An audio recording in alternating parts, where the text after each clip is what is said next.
Spoiler warning for the manga of Boruto 2 Blue Vortex. We are talking about chapter 20 of Boruto TBV. So if you're not caught up, this is your spoiler warning. There's a lot of interesting stuff that we want to get into. Is Konohamaru a fraud? The true meaning behind the Shinju and what it means to be human. We're going to explore those very interesting dynamics, and we're going to touch on some of the comparisons between Boruto and the original Naruto series that I believe the Boruto series sort of invites us to look at. Talking about some of our criticisms of the series, but also trying to be optimistic about what the future may hold for Boruto. And, of course, the speculation for Sarada's Mangekyo ability. There will be timestamps if you want to skip to specific parts of the discussion, but we had a really great talk. In fact, this talk was so great that we ended up having to break this video up into 2 parts. So as of the uploading of this video, part 2 should be out in a couple days. Hope you guys enjoy this discussion as much as we did.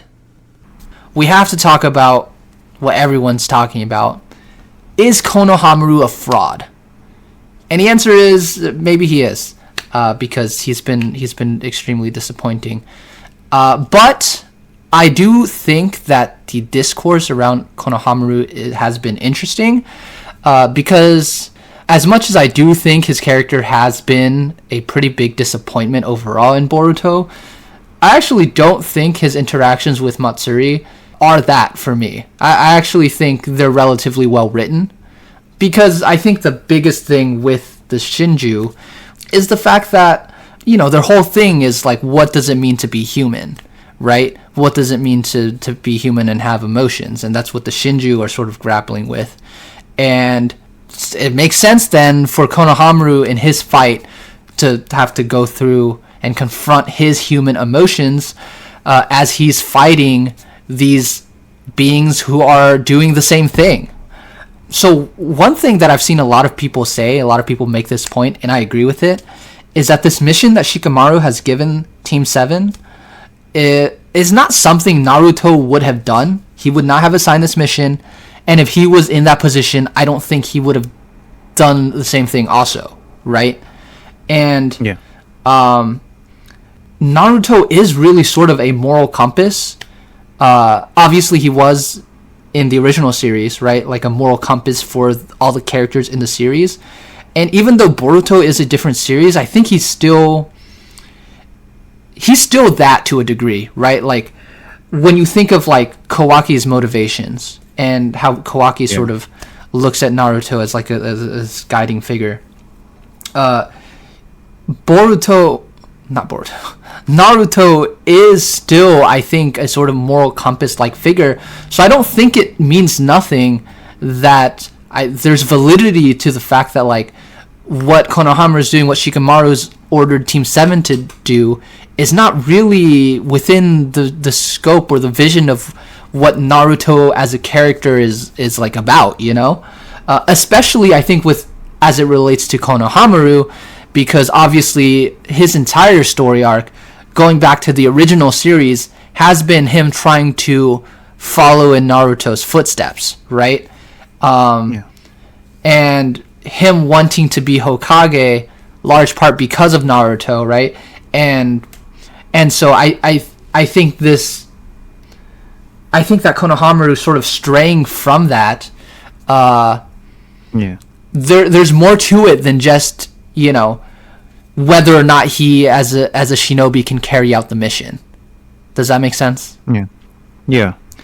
And I think what's particularly interesting about that, or maybe, you know, conversely maybe not so interesting, is that this dynamic with the Shinju about like how they're grappling with what it means to be human emotions and all that stuff, and especially as it relates to what Team 7 Konohamaru are going through right now, where Shikamaru is saying if you view them only as enemies, then this is the logical thing to do, is that this sort of conflict between what it means to be human and what it means to have emotions and what it means to be a shinobi, that is really one of the main themes in the original Naruto, right? And so I think this dynamic of Konohamaru, and it's funny, Konohamaru's, you know, he's a fraud, and like, all very true in a lot of circumstances throughout TBV and the original Boruto. Not denying that. That's why it's funny to see all the memes about him. But at the same time, I think it gets at something more interesting thematically that's been there since the original series.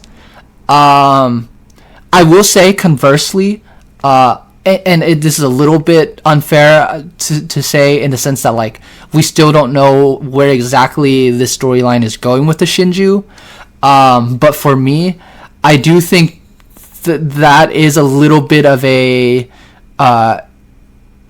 where are they going with this sort of question for me, because I feel like the original Naruto already explored that dynamic so well with human characters, right? Like, think like Kakashi and Obito with Madara, right? Like Zabuza.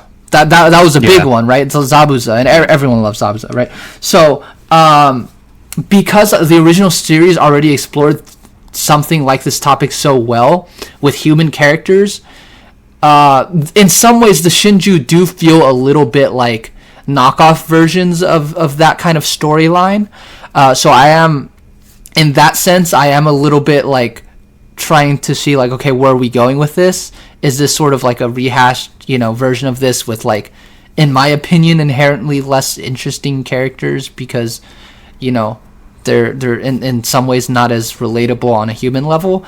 But I know Jason had some thoughts on the Shinju, because he's been sort of, that's been one of the things that has interested him since their introduction. So I'll let him have the floor on this to sort of talk about where he's at in terms of how the Shinju relates to the humanity aspect. I mean, yeah, just thinking about it, right? Like, I think something that I just latched onto was really you making that point about human characters, right? And just not being able to relate to the Shinju, and I think that's actually a great point to make in regards to the strength of these characters right now, right? Is because these Shinju, they're essentially quote unquote not human, right? Actually, they're actually just straight up like newborn babies, if you really want to put it that way, because and I think that actually makes a great point on my end, in the sense that, because they're babies, we have yet to see them, what they grow up into, right? Right. So I think what Boruto is doing right now with this Shinju is just, it really is like pouring in a fresh means to be a shinobi. Even just like some other, like even at the start of Boruto, right? Like, you see a lot of the Leaf Village, and like just different new blood, like, the kids being so talented and things like that, and then new life forms, right? Like, just exploring more on the Otsutsuki a lot, and how, their skills are just, godlike, just so vastly different and a quote unquote above shinobi, right?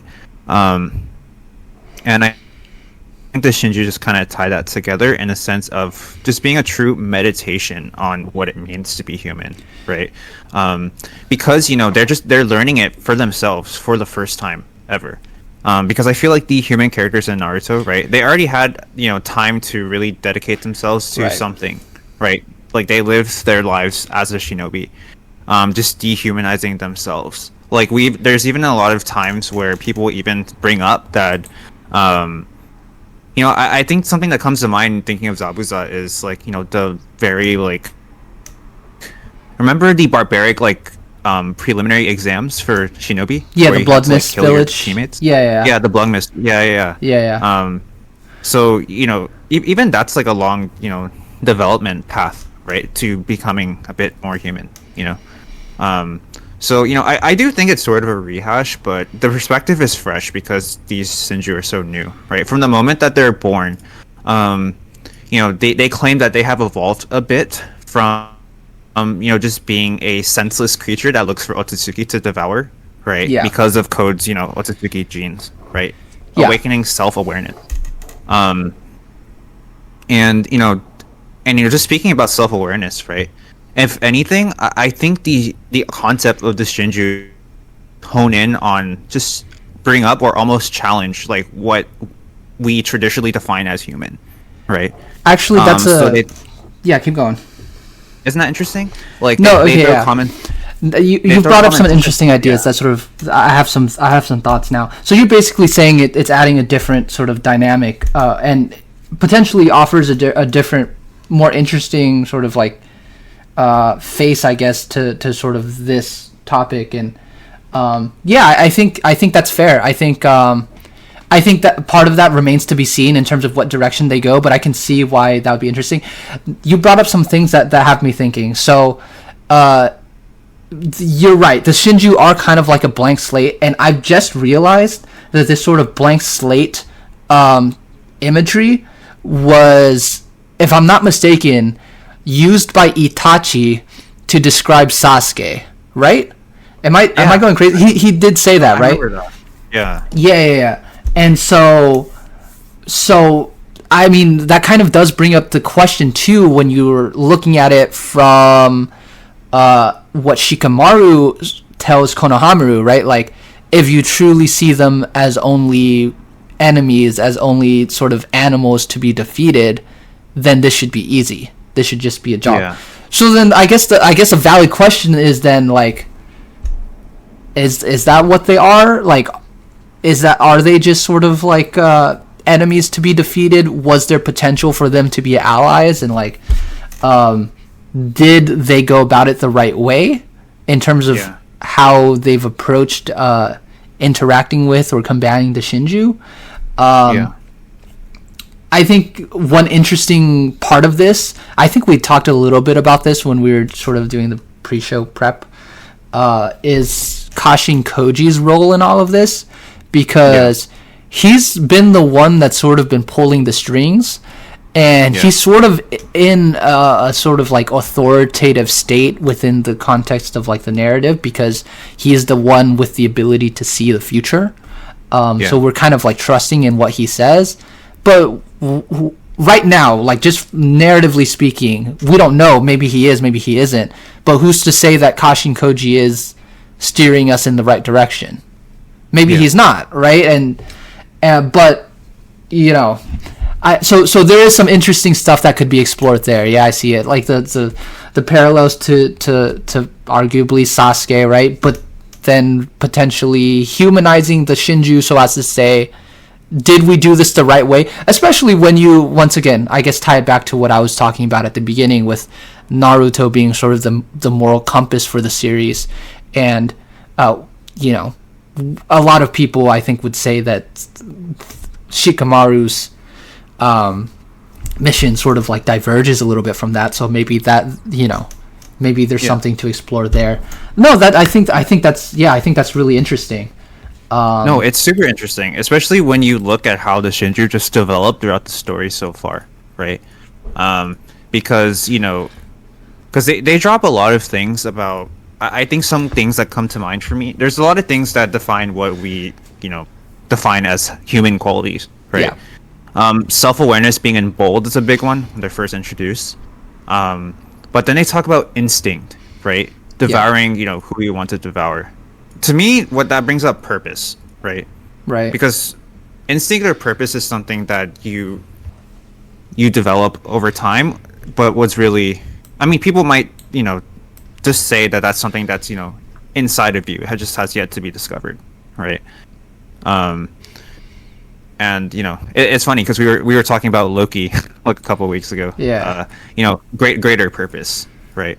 A lot of humans tend to align themselves with, oh, you know, we're intelligent beings, we have a purpose in being here, right? And then even just thinking about other things like evolution, you know, a lot the Shinju just bring up a lot of narratives of like, oh, we're evolving ourselves, we're self-discovery, self-improvement, right? I think that's another thing that humans ultimately, you know, meditate on, right? I would also say, I think one dynamic that you have to talk about, I guess, when you're talking about the Shinju is and their treatment is obviously, like, they're very, very powerful. They're probably the most powerful beings, or at least they're up there, right? Like, Jura is probably the most powerful being right now in the series. Right. And so you have to treat them with a level of caution. I mean, is there a parallel with like how people with Kekkei Genkai were treated in some of those earlier arcs in Naruto, right? Like think of like Haku, for example. No.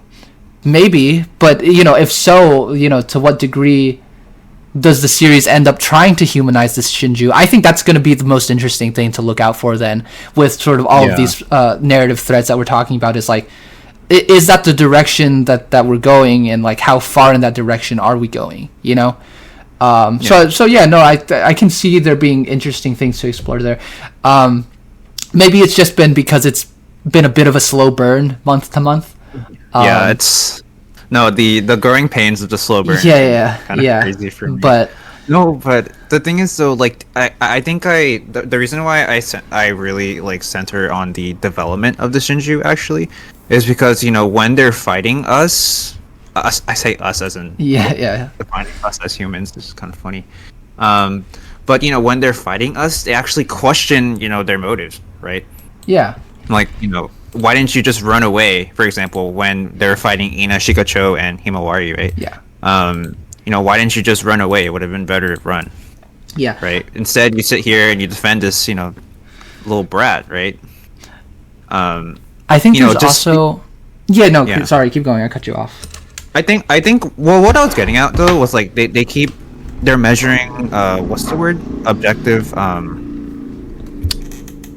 it's that word that, like, that goes in line with like objectivity and like the greater benefit. No, I know what you're saying. I get the optimal. Optimal. Yeah. The optimal. They're not doing the optimal thing. They're doing what's not optimal because there's something which they actually don't know, right? Like they can't feel. Yeah. So yeah. I also do think it's interesting as it relates to Boruto. Because there is a bit of like a nature versus nurture thing going on too, right? Yeah. With Boruto genetically becoming like Otsutsuki. Sort of where he's... And obviously that's like Kawaki's whole thing, right? Like I have to kill all the Otsutsuki.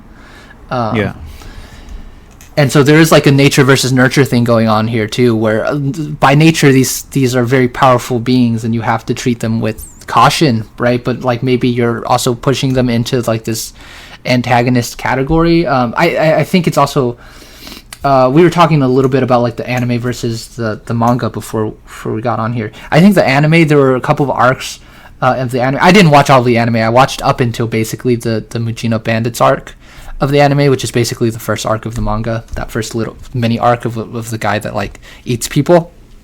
So I did not watch like all of the anime whatsoever, but there were some of those earlier arcs did deal with like this nature versus nurture dynamic too, as it relates to like genetics and DNA. I don't think it did it particularly well, to be honest, in a lot of cases, but that was a theme that was there in the anime. So this has been a thing in Boruto, sort of scattered, and obviously it has its roots in the original Naruto too, right? With like Naruto versus Neji, right? Sort of similar, not exactly nature versus nurture, but kind of a similar thing of like how you're born versus what you do with what you're born with, right?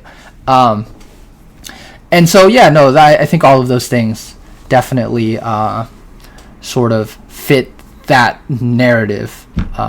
And hopefully we see this explored, in interesting ways, like we've been talking about. Yeah. I mean, they're planting the seeds right now too, because towards the later chapters of just Jura meditating on, because he's been thinking a while about why our enemies act like this, right? Yeah. And there's a recent panel where just to quote him kind of directly here, I hope we don't get copyrighted. But he states he states here that ideally he's talking to Hidari at their base. Yeah. And the other guy, Bug, whatever the Shinju name for Bug is. But he goes, ideally, in my opinion, life forms should obey their instincts to strive towards the goal known as evolution. Yeah. Yet, because of their social nature, humans bind themselves with restraints, called reasoning, dulling that instinct. It's a harmful side effect of acquiring intelligence. And it's why humankind faces carries a fatal flaw. Is that a typo?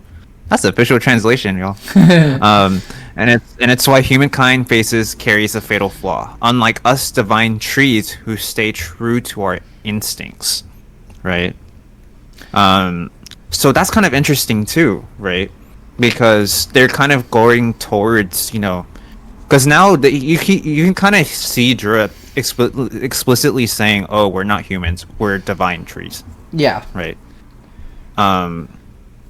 So he's kind of planting the seed of, that's our belief. That's what we are. I think I think we have yet to kind of see what that actually means for them. Yeah.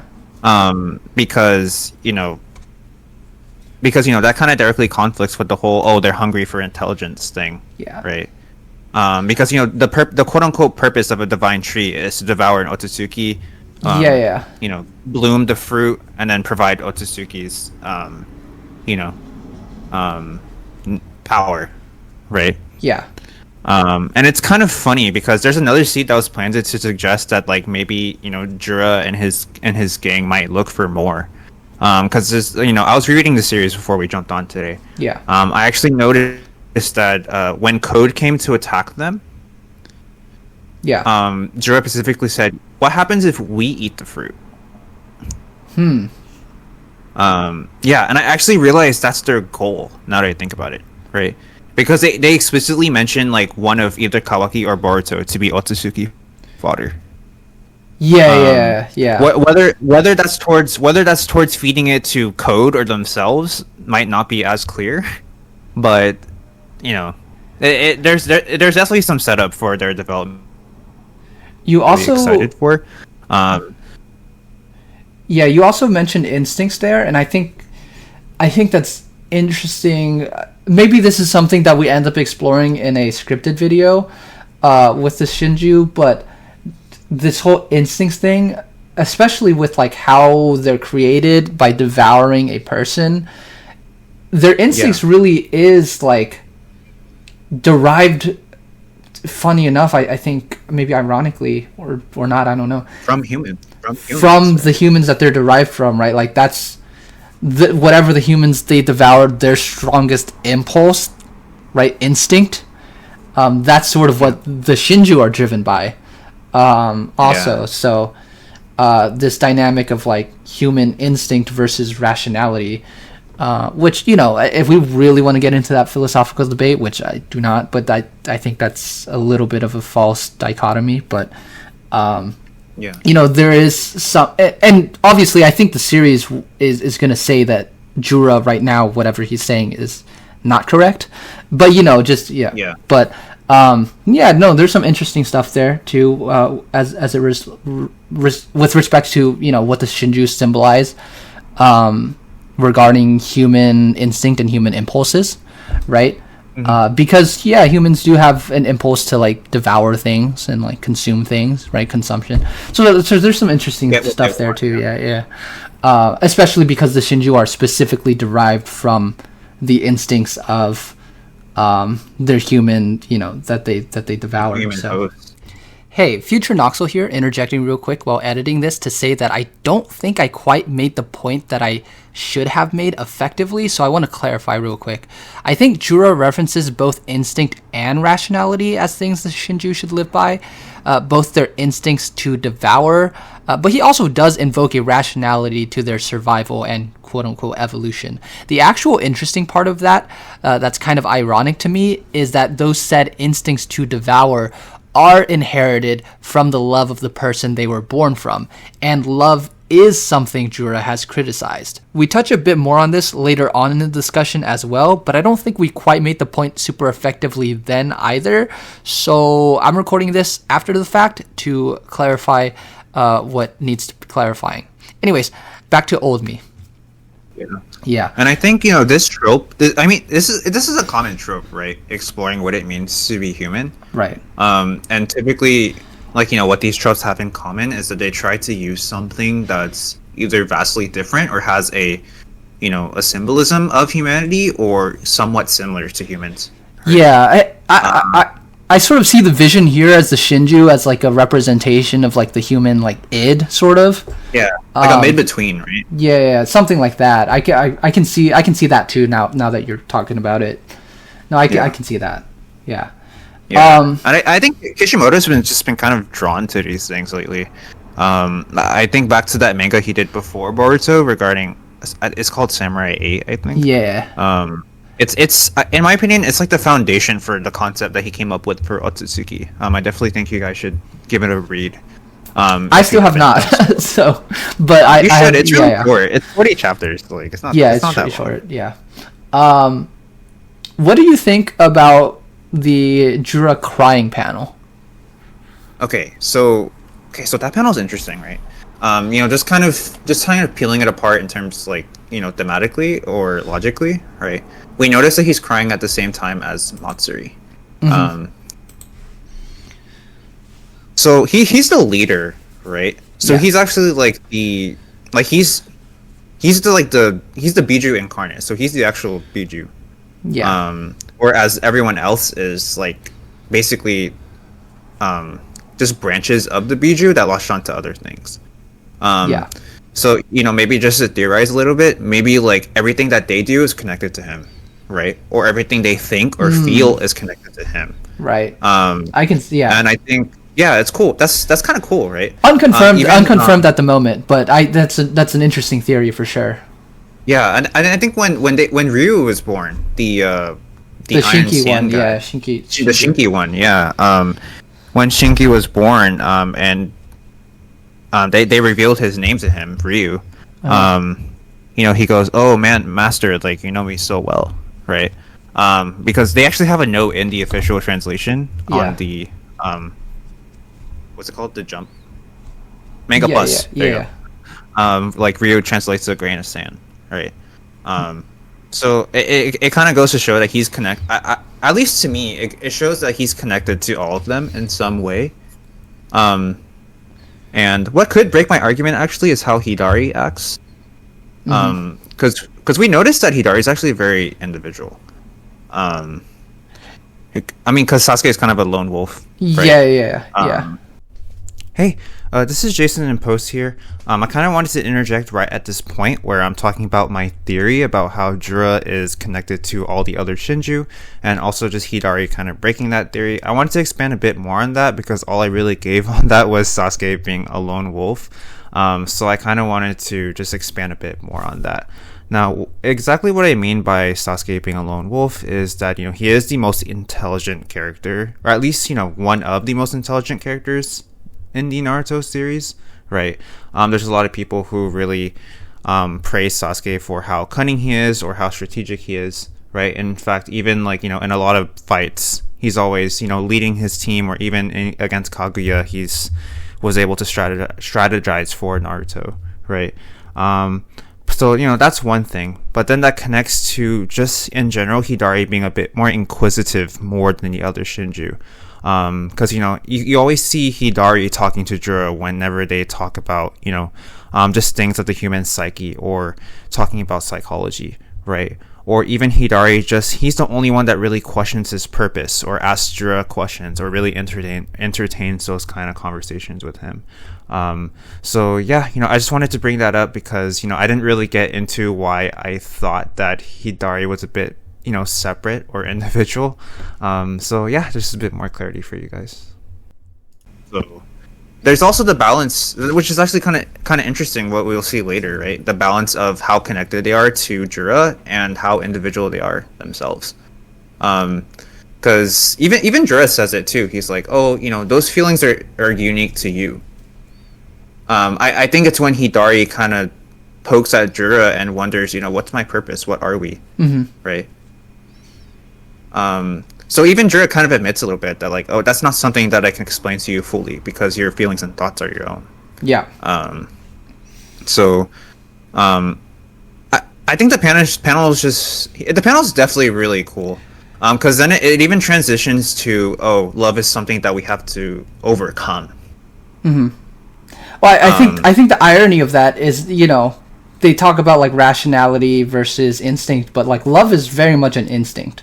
So I wonder if that sort of ever gets explored, especially because the Shinju are kind of like at least tangentially all motivated by love, in the sense that like they're all motivated to consume the person that, you know, they were made from, that whoever they love the most, right? So like for Matsuri, that's Konohamaru. For Hidari, that's Sarada. Oh my god! And for Bug, that's Ada because of her magic. Well, right? I can't call it magic. Shinjutsu. But yeah, so I mean, in a lot of ways, right? Like the foundation of the Shinju is built off of love, even if it's not like directly. I wonder if that ever gets explored, because now that you mention it, that is also interesting, because love, rationality, or not rationality, but like love versus I said rationality earlier as opposed to instinct. I don't think that was probably incorrect, because I don't think Jura views those two things as like antithetical. I think he does sort of like put those two together, right? Like he says we should follow our instinct, but also he sort of like tries to reason and logic like what it means to evolve. Love is sort of the counter to sort of what he proclaims, right? Like he loves the thing where he's like, no, we can't have that. And then he talks about desire too. Yeah, like what you desire is what you should is your instinct. But love and desire, that's sort of messy, right? Like those two things are sort of intertwined. So and we're seeing that explored with Matsuri. So okay, I mean, yeah, there's some stuff there. And if anything, you know, those contradictions really, I don't want to sound cheesy, but you know, make us a bit more human, right? Yeah, no. I mean, those are fundamentally human things. You're absolutely right. One more thing I'll say about this topic that I think is at least necessary to point out narratively. For as much as the Shinju may be humanized, I think we also have to remember from a narrative perspective, as of now, to our understanding, we have to kill them if we want to save the characters who are trapped in the trees. So that is something that probably is going to happen. The one that doesn't seem to be that way is Jura. Yeah, because there's no one connected to him. Well, I don't think anyone cares about Bug, first of all. But you know, so. But besides him, right? Like, Moegi, Sasuke's getting out of that tree one way or another. I'm gonna tell you that. Yeah, I mean he has to. Yeah. My man has to. Yeah. I mean, I'm curious how they. I say that to say I'm curious how they deal with that dynamic, and then sort of. I mean, we can kind of see it with Matsuri already. Like Konohamaru is already like, hesitating to like kill like Matsuri. That's why Matsuri's not dead. And actually, if you think about it, even Sarada, when her first encounter with Hidari comes to mind to me. Because she's like, what the fuck? Like, oh, whoops, I don't know. I guess we gotta bleep that out. But she's like, it's okay. We're not in the phase where we're able to be monetized anyways. So that's true. Yeah. But yeah, she's like, what the freak? Like, this guy can use my dad's Chidori and like, you know, and like, you know, his chakra signatures. Yeah. Guy, like who is this guy, right? And she actually, you know what, I don't even know if she misses her dad, bro. I don't see her thinking about him. She thinks about Boruto, bro. To be fair, she hasn't had that much time of knowing, you know, that he's been stuck in a tree. That's true. She doesn't even know where he is. Yeah, I mean, Sasuke went to go get milk, bro. I'm just now realizing. I was gonna have a conversation. We're gonna have this conversation later, but might as well have it now. Yodo tells Sarada. I wanted to talk about what Yodo told Sarada because I'm very curious what she means by like Sarada has been holding back. I mean, she met the Mangekyo, obviously, but like why she was, that I'm very curious about. But Yodo said it's okay for you to use that power to save that person who's the most important to you. And in my head, I'm thinking, oh, she's talking about Boruto, because like she literally was talking about Boruto. But like, you could mean that to mean Sasuke too, right? It just hit I don't me. know. It just hit me, right? Like it could be technically referring to Sasuke also, because he is the person who needs saving right now, not Boruto. Well, I mean, if you wanna just start spitballing stuff, maybe she thinks, if I start using my Mangekyou, I'll go blind. I need to take my dad's eyes. I don't know. I don't even know. I don't know if she knows that. Yeah, she might not. So, but that'd be kind of cool if I call it. I should. No, yeah, that would be a really cool dynamic. And that would be a very interesting motivation for her to not use it. But yeah, no, I don't think there's enough information for us to really go off of in terms of why she's been holding back. But I'm curious to see where that goes and how that gets explored. So I figured that bring that up now, sort of when we're on the topic.